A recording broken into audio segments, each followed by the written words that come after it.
सबको जय मसीह की। आज मैं आपको परमेश्वर का एक वचन बताना चाहता हूँ। लूका 21 अध्याय उसका वचन 1।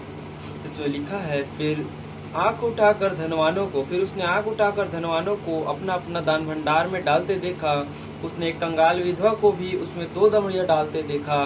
तब उसने कहा, मैं तुमसे सच कहता हूँ कि कंगाल विधवा में से सबसे बढ़कर डाला है, क्योंकि उसने सबने अपनी बढ़ती में से कुछ डाला है, परंतु इसने अपनी घटी में से सारी जीविका डाल दी है। ये प्रभु इस वचन के द्वारा सभी को आशीष करे। ये वचन में प्रभु बताना चाहते हैं कि जो धनवान है, जो अपना दान भंडार में डाले हैं, वो अपने बढ़ती में से डाले हैं, किंतु जो विधवा स्त्री थी, जो विधवा कंगाल थी, उसने अपनी घटी में से अपनी सारी जीविका को प्रभु को दे दिया है। उसी प्रकार मेरे प्रियो, मैं आपसे कहना चाहता हूँ कि जिस प्रकार प्रभु आपके लिए करता है, आप भी प्रभु को समय दे, आप भी प्रभु को उसको समय दे, आपके प्रभु के वचन को पढ़े। अगर आपके पास बुद्धि की कमी है तो परमेश्वर से मांगे। उसके वचन में लिखा है कि जिस किसी के पास बुद्धि की कमी हो वह परमेश्वर से मांगे, क्योंकि वह बिना उलाहना दिए उदारता से देता है। आप जानते हैं कि बाइबल में सबसे बुद्धिमान व्यक्ति कौन है? सुलेमान। बाइबल में सबसे बुद्धिमान व्यक्ति सुलेमान है। प्रभु आपको सुलेमान से भी बुद्धिमान बना सकता है अगर आप प्रभु के लिए समय दे तो। आप प्रभु के वचन को पढ़े, आप बाइबल पढ़े, आप प्रार्थना करें, आप आपके वचन पर चले, तब प्रभु आपको बढ़ाएगा। निर्गमन 14:13 में लिखा है, डरो मत और खड़े खड़े वह उद्धार का काम देखो जो यहोवा आपके लिए करता है। यहोवा आपके लिए उद्धार का काम करेगा जब आप प्रभु को अपना समय देंगे। जब दानियल को सिंहों की मान में डाला गया तब प्रभु उनके साथ था, क्योंकि दानियल उसके भय पर चलने वाला था। वो खरा मनुष्य था जो परमेश्वर के भय पर चलता था। उस समय वो कुछ नहीं कर सकता था। उसके आसपास सैनिक खड़े थे। उसके पास केवल एक ही रास्ता था कि वो सिंह के मान में डाला जाए, और वो डाला गया। और उसने प्रार्थना की। सिंह के मान में भी उसने परमेश्वर से प्रार्थना की, और उस सिंह के मान में से परमेश्वर ने उन्हें जीवित निकाला है। हालेलुया। और एक कहानी है, दृष्टांत है कि सदरक, मेशक और अबेदनको, उनको जो परमेश्वर के वचन को बांट रहे थे, इस कारण उन्होंने वहां के राजा ने उन्हें आग की भट्टी में, आग में उन्हें दहकते हुए आग में उसे डाला, सदरक, मेशक और अबेदनको को।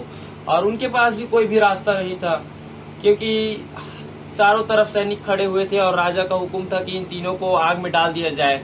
तो उसी प्रकार डाल दिया गया। लेकिन परमेश्वर उनके संग रहता है, और परमेश्वर जो अब्राहम, इसहाक और याकूब का परमेश्वर है, वो मेरा भी परमेश्वर है, और वो आपका भी परमेश्वर है। वो आपके संग रहता है, और आप अपना समय परमेश्वर को दीजिए, तब परमेश्वर आपके लिए जरूर आश्चर्य कर्म करेगा। वैसे ही आप अय्यूब के जीवन को देखिए।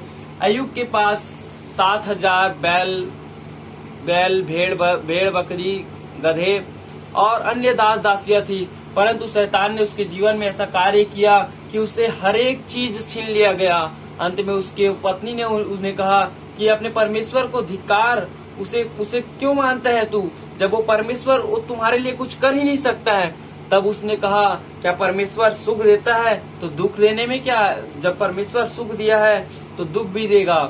हालेलुया। आप समझ रहे हैं, जब परमेश्वर सुख दिया है तो आप सुख में जी रहे हैं, परंतु जब परमेश्वर आपकी परीक्षा ले रहा है, जब आप प्रॉब्लम में हैं, तो परमेश्वर को पुकारिए।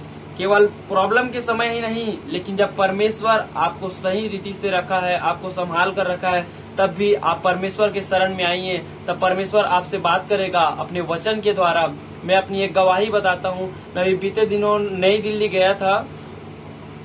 यूथ फेस्टिवल था वहाँ 24 से 29 अक्टूबर। तो वहाँ का सिस्टम था, खाने पीने का हर चीज था, परंतु मैंने दूसरे तीसरे दिन परमेश्वर के जो दास ने उसको ऑर्गेनाइज किया था, उसके लिए नहीं, लेकिन जो मैनेजमेंट था खाने पीने का, मैंने उस पर कुड़कुड़ा दिया परमेश्वर के जन पर। तो मैं 29 तारीख को किसी काम से अपने ग्राउंड से बाहर गया मेडिसिन के लिए, तो परमेश्वर ने मुझे एक भिखारी को दिखाया और कहा, देख इस भिखारी को। तब मेरे आंख में उस समय आंसू आ गया और मैंने परमेश्वर से माफी मांग ली, क्योंकि उस भिखारी के पास न अच्छे कपड़े थे पहनने के लिए, परंतु मैंने परमेश्वर को माफी मांगा और धन्यवाद दिया कि धन्यवाद प्रभु कि ये वस्त्र आपने मुझे दिया है। उस भिखारी के न हाथ थे न पैर थे, वो एक रोड के किनारे पड़ा हुआ था और वह भीख मांग रहा था मेरे प्रियो। तब मैंने परमेश्वर से माफी मांगा, हे प्रभु मुझे माफ कर दीजिए, मैंने आप पर कुड़कुड़ाया, हालेलुया, मैंने आप पर कुड़कुड़ाया, मुझे माफ कर दीजिए। आपने मुझे हाथ और पैर तो दिया है। धन्यवाद किया मैंने परमेश्वर का, और उस जगह मुझे परमेश्वर ने उस चीज को दिखाया। तब परमेश्वर से मैंने माफी मांगी और परमेश्वर मैं